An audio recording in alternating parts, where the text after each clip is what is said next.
এরকম একটা ইফেক্ট কিভাবে তৈরি করব আজকে এটা দেখব।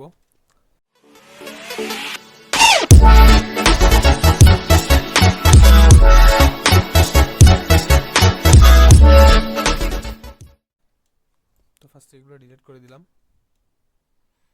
এন্ড হচ্ছে এক ইলিপস টুল নিব একটা। সো এটার কালার আমি সলিড করে দিচ্ছি হোয়াইট। ওকে, এন্ড এটাকে একটা পাতার লুক দিতে হবে, মানে লিফ।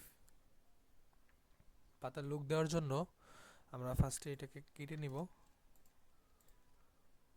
এন্ড এটা কিন্তু একটা পাতার মতো হয়ে গেছে। তো দুইটা হয়েছে, একটা কেটে দিব আর আরেকটা হচ্ছে ছোট করব, একদম ছোট। and এটাকে অল্ট এন্ড শিফট প্রেস করে আরেকটা কপি করলাম। দেন এটা হচ্ছে গ্রুপ, এন্ড গ্রুপ করার পর রোটেট করতে হবে 20 ডিগ্রি অ্যাঙ্গেলে, ট্রান্সফর্ম এন্ড ট্রান্সফর্ম থেকে হচ্ছে রোটেট। এন্ড এখানে 20 অলরেডি দেওয়া আছে, 20 কপি।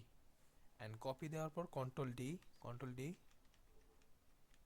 কন্ট্রোল ডি দিলে এগুলো হচ্ছে কপি হবে। এন্ড সবগুলো একসাথে সিলেক্ট করে আমরা যাব হচ্ছে ইফেক্টসে, এন্ড ইফেক্ট থেকে হচ্ছে ডিসকর্ড এন্ড ট্রান্সফর্ম, এখান থেকে ট্রান্সফর্ম। সো ট্রান্সফর্মে আসাই, এখানে হরিজেন্টালে দিব হচ্ছে 90, আর ভার্টিক্যালে দিব হচ্ছে 90, আর কপিজ দিব হচ্ছে 20। প্রিভিউটা অন করে রাখবো, তাহলে হচ্ছে দেখতে পারবো যে এখানে কি হইতেছে না হইতেছে। এন্ড অ্যাঙ্গেল দেব হচ্ছে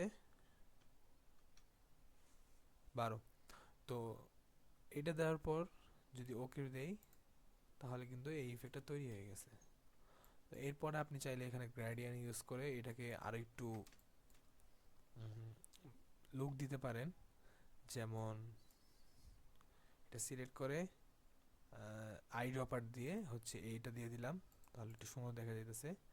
অ্যান্ড এইটা দিয়ে দিলে এটা একটু ডার্ক টাইপের, অ্যান্ড এই কালারটা দিলে বেশি সুন্দর দেখা যায়।